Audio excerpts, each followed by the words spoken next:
رسميا تكفير الشيخ علي جمعة، تكفير الشيخ علي جمعة. اتفضلوا اتفضلوا. عاملين له بوست بيقول ايه؟ الشيخ علي جمعة: وارد ان ربنا مش موجود والنبي محمد كان بيشتغلنا. وارد ان ربنا مش موجود والنبي محمد كان بيشتغلنا. خلاص كده اعلان رسمي بتكفير الشيخ علي جمعة، والان هو كافر وانا مرتد. فبقول لك يا شيخ علي، تعالى جنب اخواتك تعالى جنب اخواتك المرتدين والكفار. خلاص البلد ما انا بستغرب. ده الراجل بيحاول ينظفكم، الراجل بيحاول يخلي كلام حلو، الراجل مش عايز يرعبكم ولا يرهبكم، الراجل بيدور على لغة جديدة في الإسلام. تعملوا فيه كده؟ الله.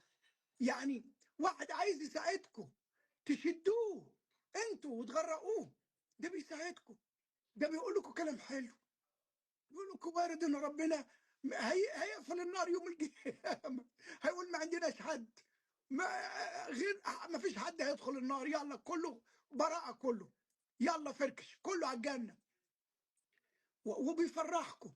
هو زعلكم في حاجه؟ هو ضايقكم في ايه؟ انت زعلان ان هو فرحك؟ زعلان ان هو خد منك الخوف والرعب وقال لك مفيش نار؟ زعلان منها؟ طب خلاص يا سيدي، روح في نار وفي سقر وفي عذاب السعير ونار وقودها النار والحجاره. هعمل لك ايه؟ لكن علي جمعه بآرائه البسيطة المستنيرة بيحاول يغسل وجه الإسلام المكفر، بيحاول يقول للناس ما ترتعبوش، استمتعوا، الدين مش عذاب، الدين مش عصاية، الدين مش كرباج، الدين حاجة حلوة تعملها بحب. انت بتروح الجامع وانت مرعوب، انت بتصوم وانت مرعوب، انت ما فيش لذة الإيمان عندك، ودي حاجة صعبة جدا.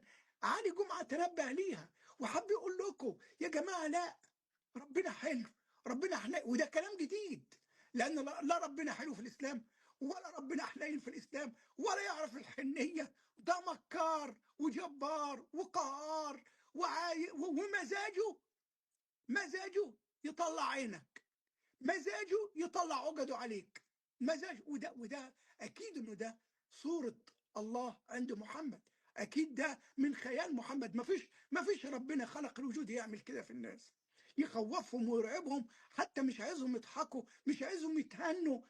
ما فيش حاجة اسمها حب. علاقة المسلم بربنا مش حب، علاقته خوف ورعب وتجارة، زي ما بيقولوا وتاجروا مع الله. تجارة ايه؟ وميزان، هنا الحسنات وهنا السيئات، واقف في السوق الفرج بيوزن. ربنا يسامحكم، وكل سنة وانتم طيبين يا اخواتي واهل المسلمين. توبوا الله يخليكم، ما فيش وقت.